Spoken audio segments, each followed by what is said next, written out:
There's no doubt about it, I have a love-hate relationship with my tripod. On one hand, it enables me to capture shots that would otherwise be impossible. On the other, it's a burden to carry around and frequently limits the flexibility of camera positioning. Therefore, in today's video, I'll discuss several considerations that, in my opinion, can make using a tripod much more manageable. And I've also got a four-legged friend with me today too, my border collie, Luna. If you watch the channel regularly, you'll know that I use a tripod for the majority of the photos I capture. And there are several reasons for this. Firstly, and probably the most obvious reason, is because it allows me to capture photos that are more difficult or not possible to achieve when hand holding.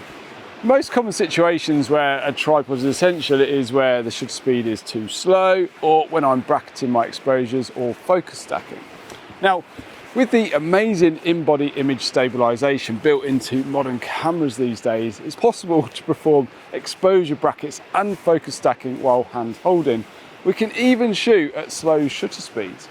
Now, I've had some success with 1 second exposures in the past with my camera here, which is pretty awesome and probably means I don't always need to take a tripod with me.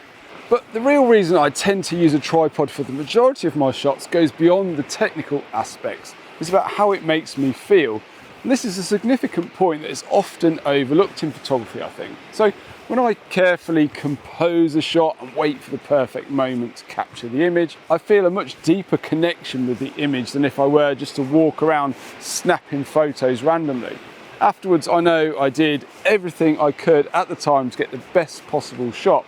The process of setting up the shot, fine-tuning the composition, and patiently waiting for the ideal lighting all contribute to building this connection with the image.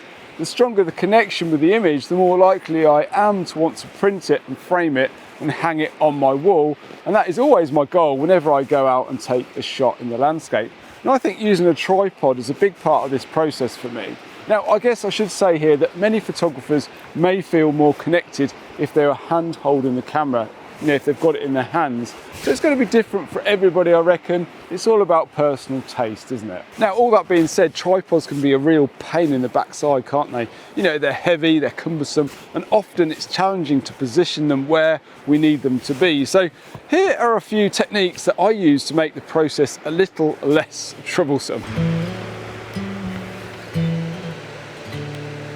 Now, sunrise this morning is not looking that good, to be honest. There's a lot of cloud out to the east, which is sniffling the light out right now. We're about 20 minutes until the sun actually rises. And ideally, I wanted to be on the other side of this rock because that's where the light's coming from. However, the tide's right up around the rocks, and with Luna, I couldn't get around there. So I think it's better sticking to this side this morning with her. And hopefully we'll get a nice shot, some nice reflections in the water here. So that might be quite nice. I think the rocks are going to be almost silhouetted, so it'll be interesting to see how it turns out.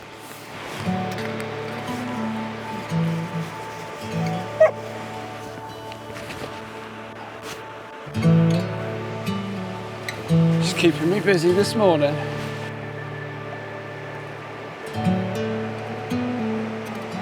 One practice I always follow is to find my composition before setting up my tripod. As soon as the camera is mounted on the tripod, composing the shot becomes way more challenging. Typically, I locate the composition while hand holding my camera, mark a spot on the floor, and then measure the height from a reference point on my body, such as my waist or my chest. This way I know precisely where to position the tripod, making the entire process much easier. One of the most significant time savers is to acquire an L bracket. I made this one myself, but you can purchase one specifically designed for your camera relatively inexpensively. L brackets enable you to configure the camera both horizontally and vertically without having to readjust your tripod head. And this saves you considerable amount of time when in the field. Now, I often hear that you shouldn't raise the center column unless absolutely necessary, but with a sturdy tripod, I raise my center column a couple of inches before extending the tripod legs. And the reason for this is it allows me to lower it easily after setup, saving me from adjusting each leg individually, which is great if I need to move the tripod down a touch. To achieve my desired height, I usually extend one leg and then lower the other legs until they make contact with the floor.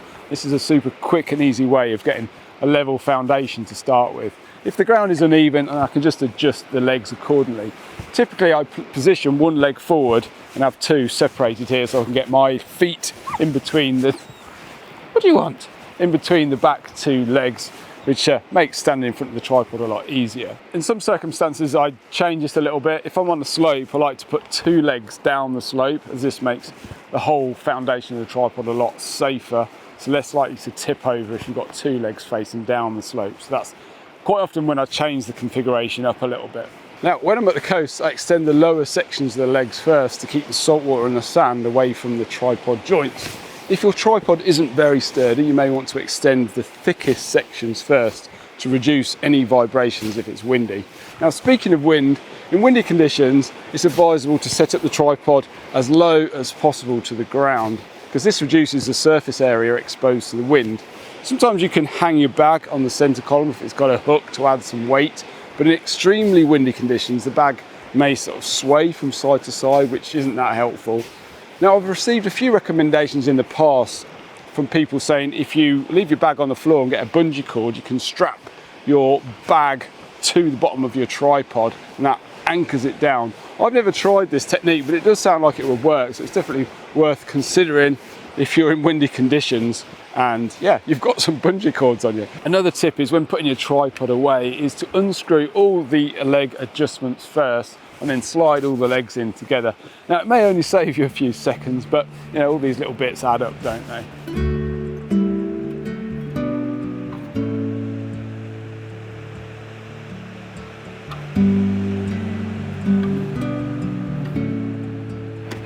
Good girl.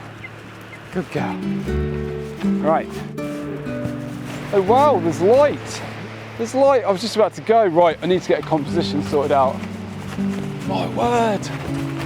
Right, I need to get over here by these rocks. This is amazing. Quick. Right, there's amazing light right now. I need to find a composition. I'm thinking I'm going to shoot straight through these rocks here. So I'm going to get my composition set up roughly handheld, just using this rock pool here. I don't have long, I don't think, because the light's coming through the clouds. Probably only got a few seconds. So I think I probably want to set the tripod up about so high vertically. So that's what I'm going to do. So let's grab the tripod. So I'm just jam it into the sand a bit.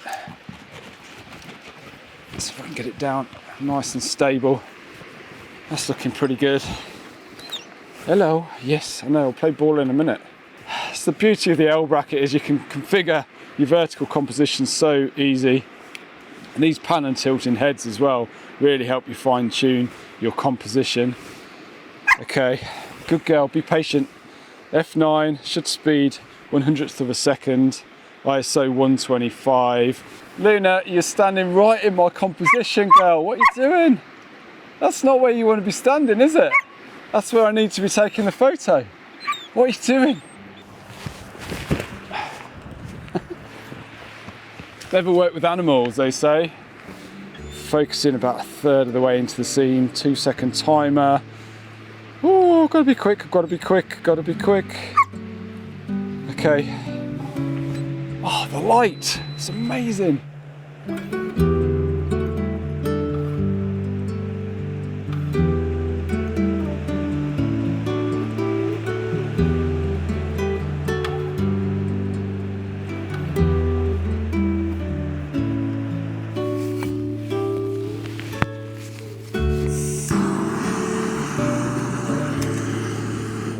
What a beautiful morning.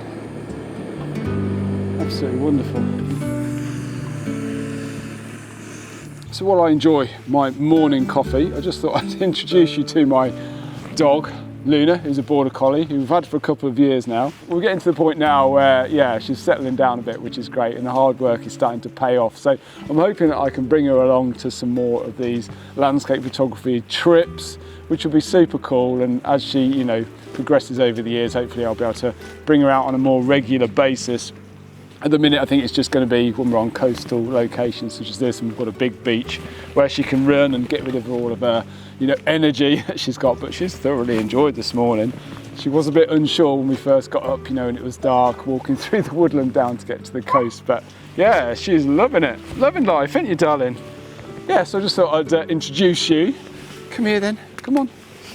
There we go. Go on then.